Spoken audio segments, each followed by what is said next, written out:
അതോടൊപ്പം തന്നെ ഇവിടെ ഡേറ്റ് ഓഫ് ബർത്ത് എന്ന് പറയുന്ന ഓപ്ഷനകത്ത് പോയി കഴിഞ്ഞാൽ നമുക്ക് ഡീറ്റെയിൽഡ് ആയിട്ട് ഏത് മാസമാണ് ഇവരുടെ ബർത്ത്ഡേ എന്നുള്ളത് അറിയാം.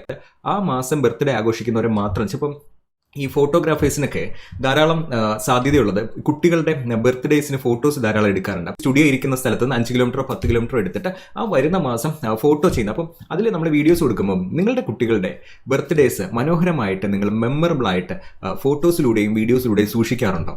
ഇല്ല എന്നുണ്ടെങ്കിൽ നമ്മൾ കുറേ നാൾ കഴിഞ്ഞ് തിരിഞ്ഞു നോക്കുമ്പോൾ നമ്മുടെ ഓർമ്മകളിലേക്ക് വെക്കാനായിട്ട് നല്ല മനോഹരമായിട്ടുള്ള ഫോട്ടോകൾ എടുത്തു വെക്കേണ്ടത് വളരെ ആവശ്യമാണ്. സോ നിങ്ങളുടെ കുഞ്ഞുങ്ങളുടെ ഫോട്ടോസ് നിങ്ങൾ എടുക്കുവാൻ ആഗ്രഹിക്കുന്നുണ്ടെങ്കിൽ, നിങ്ങളുടെ ബർത്ത്ഡേക്ക് ഫോട്ടോസ് ഷൂട്ട് ചെയ്യാൻ ആഗ്രഹിക്കുന്നുണ്ടെങ്കിൽ നിങ്ങൾക്ക് ഈ നമ്പറിലേക്ക് കോൺടാക്ട് ചെയ്യാം എന്ന് പറഞ്ഞൊരു സ്ക്രിപ്റ്റ് കൊടുത്താൽ ഇവിടെ കറക്റ്റ് ടാർഗറ്റ് ഓഡിയൻസ് കിട്ടും. അത് ആ ഒരു ഫോട്ടോഗ്രാഫർ തന്നെ ക്യാമറയും കൂടെയൊക്കെ കയ്യിൽ ഹോൾഡ് ചെയ്യുന്ന രീതിയിൽ വളരെ നല്ല രീതിയിൽ നേരെ ഒരു വീഡിയോ ചെയ്യാൻ കഴിഞ്ഞാൽ അവരുടെ ഒരു പേഴ്സണൽ ബ്രാൻഡ് ബിൽഡ് ആവും, ട്രസ്റ്റ് വാല്യൂ ബിൽഡ് ആവും, കൃത്യമായിട്ട് അവിടെ സെയിൽസ് ഉണ്ടാവും. വളരെ പ്രൂവൺ ആയിട്ട് പൊയ്ക്കൊണ്ടിരിക്കുന്ന ഒരു സ്ട്രാറ്റജിയാണ് ഞാനിവിടെ ഷെയർ ചെയ്യുന്നത്.